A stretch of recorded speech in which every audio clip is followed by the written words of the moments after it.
Hello दोस्तों, तो welcome back to our channel Hindi कहानियाँ।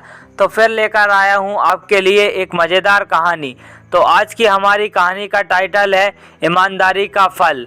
तो देखते हैं एक छोटे से बच्चे को उसकी ईमानदारी का फल क्या मिलता है। तो अगर आपको हमारी वीडियो अच्छी लगे तो वीडियो को लाइक कीजिए और ऐसी ही मज़ेदार कहानियाँ सुनने के लिए हमारे चैनल को सब्सक्राइब कीजिए। धन्यवाद। बहुत समय पहले की बात है। प्रतापगढ़ के राजा को कोई संतान नहीं थी। राजा ने फैसला किया कि वह अपने राज्य के किसी बच्चे को ही अपना उत्तराधिकारी चुनेगा। इसी इरादे से एक दिन सभी बच्चे को बुलाया गया। राजा ने घोषित किया कि वह वहां मौजूद बच्चों में से ही किसी एक को अपना उत्तराधिकारी चुनेगा।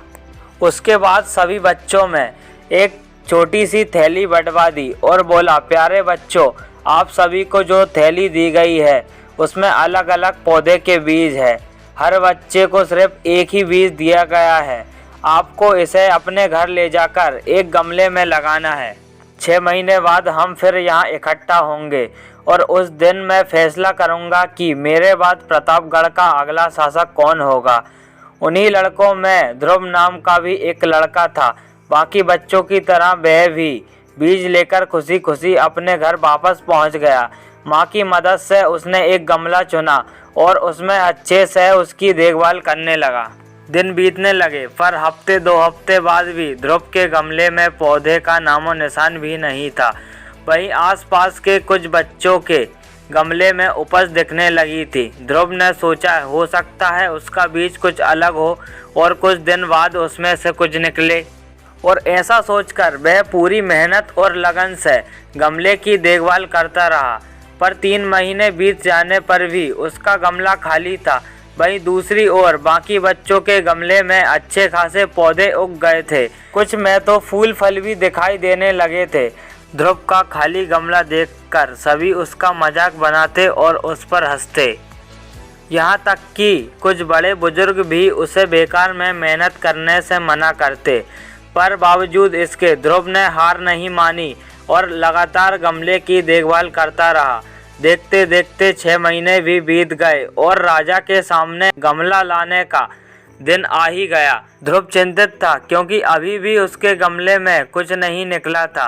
वह मन ही मन सोचने लगा, अगर मैं ऐसे ही राजा के सामने चला गया तो सब लोग मुझ पर कितना हंसेंगे और कहीं राजा भी मुझसे नाराज हो गया और सज़ा दे दी तो किसी को यकीन नहीं होगा कि मैं बीज में रोज़ पानी डालता था।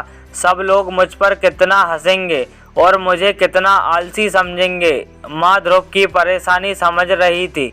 उसने ध्रुव की आंखों में आंखें डालकर कहा, नतीजा जो कुछ भी हो तुम्हें राजा को उसका दिया हुआ बीज लौटाना ही चाहिए। तय दिन सभी बच्चे राजमहल के मैदान में इकट्ठा हो गए। वहाँ एक से बढ़कर एक पौधों का अंबार लगा था। रंग बिरंगे फूलों की खुशबू से पूरा महल सुगंधित हो गया था। ध्रुव का खाली गमला देखकर बाकी बच्चे उसका मजाक उड़ा रहे थे। तभी राजा के आने की घोषणा हुई।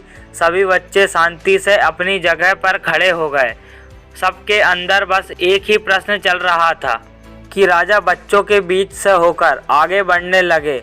वह जहाँ से भी गुजरते बच्चे तनकर खड़े हो जाते और अपने आप को योग्य उत्तराधिकारी साबित करने की कोशिश करने लगते।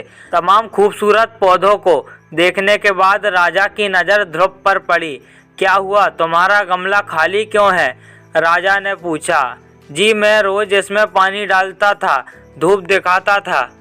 6 महीने तक मैंने इसकी पूरी देखभाल की, पर फिर भी इसमें से पौधा नहीं निकला। ध्रुव कुछ हिचकिचाहट के साथ बोला।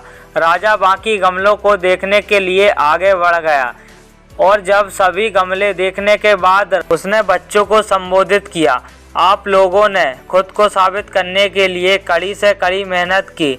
ज़्यादातर लोग किसी भी कीमत पर राजा बनना चाहते हैं, लेकिन एक लड़का है जो यहाँ खाली हाथ ही चला आया। ध्रुव, तुम यहाँ मेरे पास आओ। सबके सामने इस तरह बुलाया जाना ध्रुव को कुछ अजीब सा लगा। वह धीरे धीरे आगे बढ़ने लगा। जैसे ही राजा ने उसका गमला उठाकर बाकी बच्चों को दिखाया, वह हंसने लगे। शांत हो जाइए, राजा ने ऊंची आवाज़ में कहा।